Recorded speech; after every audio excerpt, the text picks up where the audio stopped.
Okay, this is 201, week 6, part 9. And the guilt, they kill him with guilt, which again is one of those things the story is about, the irrational way that Gregor feels guilty for the whole situation when he did nothing wrong. Just like people feel guilty they got cancer and wonder, what did I do to get cancer? Like, sometimes bad things happen to people for no reason. It's not your fault. But people still, oh, if only I hadn't smoked, if only, I mean, again, smoking can cause cancer, but like, if only I had done this or had done that, or, if I didn't keep so much anger inside or whatever, like, okay. Stop blaming yourself. It's not your fault. You got to get rid of the idea that that's Gregor. We've only harmed ourselves by believing it for so long. How can that be Gregor? If it were Gregor, he would have seen long ago that it's not possible for human beings to live with an animal like that, and he would have gone of his own free will. We wouldn't have a brother anymore then, but we would carry on with our lives and remember him with respect. As it is, this animal is persecuting us. It's driven out our tenants. It obviously wants to take over the whole flat and force us to sleep in the streets. First of all, you're the one that displaced yourselves by hiring tenants. Gregor didn't mess up your lives by getting rid of the tenants. You're the dum-dums that brought them in there.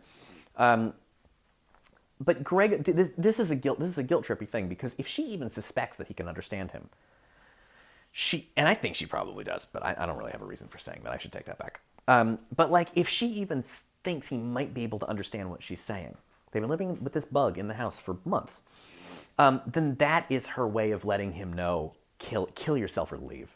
Because she says, right, if that's not our brother, if that's not my brother, if that was my brother, he would know we can't live like this and he would leave us alone.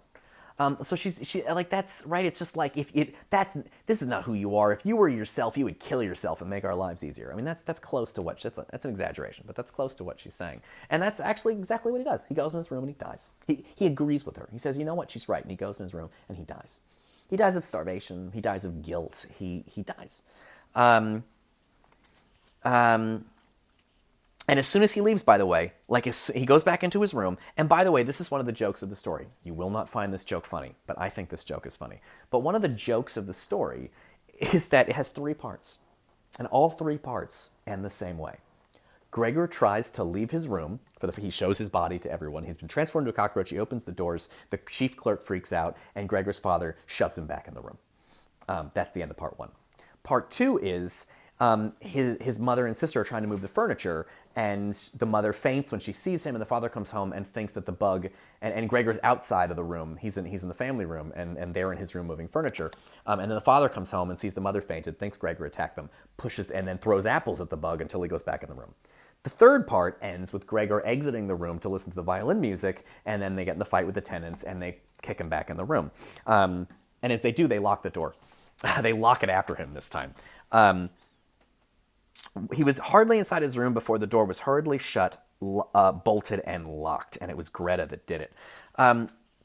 So one of the jokes of the story is, what's the plot of this? The plot is 3 times Gregor Samsa tries to leave his room, and 3 times his family pushes him back in the room. That is literally, there's 3 sections, and they all end the same way. Gregor tries to leave his room, his family pushes him back in the room. The 3rd time they do that, he dies. I don't have anything to say about his death scene. I think I probably won't say anything about it at all. Although it is really important to see this. If it was possible, he felt that he must go away even more strongly than his sister. He remained in a state of empty and peaceful rumination until he heard the clock tower strike 3 in the morning. He watched it slowly begin to get light everywhere outside the window, too. Then, without his willing it, his head sank down completely, and his last breath flowed weakly from his nostrils. See, it's like 2 sentences. His sister says, if this thing was our brother, it would go away. And he goes away. They lock the door on him. He goes away, and he thinks, you know what, she's right. And 2 sentences later, he's dead. So, I mean, and again, it's a little bit of a, what did he die of? Probably starvation. But like, it seems also like, in a metaphorical way, he died of guilt. In a literal way, I think he died of starvation. But in a metaphorical way, it was guilt. Like, she said, go away. And he's like, I should go away. Because his family has made him feel like crap, and that they'd be better off without him. This, again, is something families do when conservative families are stuck with someone who is not quite like them, for whatever reason. And old people feel this pressure all the time. People who are very old and sick feel like they're a burden to their families, and a lot of the elderly are very tempted to complete suicide, so that they can not be a burden to their families anymore, because they feel terrible, because all they do is have problems. and it's a big problem. And people who are ill, right? People who have chronic illnesses constantly feel guilty, and like, and there's a weird kind of pressure on them to like not exist anymore. And it's terrible. It's a terrible thing that we do to people because we don't take care of people well. Why? Because we're Americans and we're capitalists, and it's making money. And it's not just America. Capitalism is in Prague 100 years ago, but it's just making money, making money, making money, making money. And there's no place in that system for people that cannot work. And Gregor Samsa can't work, and old people can't work, and severely disabled people can't work, and like people who are dealing with severe disabilities can't work. Yeah. Okay. By the way, notice that other people are able to figure out Gregor can understand them. The maid, the charwoman, she attributed all possible understanding to him. So it's interesting to note that the family's like, he can't possibly understand us. But that the charwoman who takes care of the house, she knows he can understand her. So I think they could perfectly know that he can understand them, and maybe don't say, hey, if this isn't our brother, if it was our brother, he would have gone away a long time ago. Yeah, I don't think I need to talk about that. There's a weird moment here where, Dead? Asked Mrs. Samsa, looking at the charwoman inquiringly, even though she could have checked for herself and could have known it even without checking. God, I don't even really know what that means. I guess I don't know what that means. That I should probably skip that because I don't even understand that. Like, I understand she asks the charwoman, is he really dead? But she could have checked. But then Kafka adds, and could have known it without checking. I don't know how his mother would have known he was dead without checking. I don't really understand that. Maybe you can tell me what. I don't get it. And there's all this thing, too. They're not upset by Gregor anymore. They don't mind his dead body. They were repulsed by him when he was alive, but they're not repulsed when they see his dead body. Gregor's body was indeed completely dried up and flat. They had not seen him until then.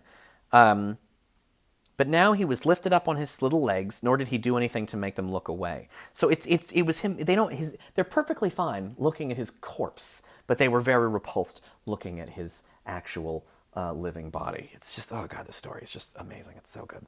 And Mr. Samsa kicks the people out of their house. And then you get one of these moments again where the three, and there's a bunch of moments, I didn't get them all, but all three took their hats from the stand, took their sticks from the holder. This weird cartoon, like the three guys, I just imagine them looking like copies of each other. They're like all three the same guy, same outfits, same hats, same beards, same coats, same sticks, right? It's ridiculous. Then you get this tremendously ironic thing.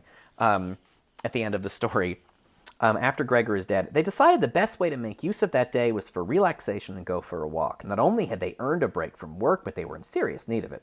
So they sat at the table and wrote 3 letters of excusal, Mr. Samsa to his employees, Mrs. Samsa to her contractor, and Greta to her principal. Are you fucking kidding me? Gregor has never taken a day of work off in 15 years. And these people are like, oh, we're working too hard, we need a day off. Gregor could have used a fucking day off, you jackasses. They do the thing that Gregor never did. It's so heartbreaking. And that's it. We pretty much reached the end of the story. So let's take a look at the very last bit here. They go for a little walk. They discussed their prospects and found on closer examination they were not all bad. Until then, they had never asked each other about their work, but all 3 had jobs which were very good and held particularly good promise for the future. The greatest improvement for the time being, of course, would be achieved by moving house. They could have done that the whole time. They could have done that when Gregor was a person. They did not have to wait until he was a bug to get jobs. They did not have to wait until he was a bug to move into a smaller place. They could have fixed this at any time, but instead, they just liked that Gregor did all the work. They only want to change things to help themselves. They never wanted to change anything to make Gregor's life easier. And he worked 15 years at a job he hated and had another 5 or 6 to go, and they could have gotten him out a couple of years early, and they didn't do it. Okay, I'll do one more video and then we'll wrap this thing up. We're going to conclude it in the next 10 minutes.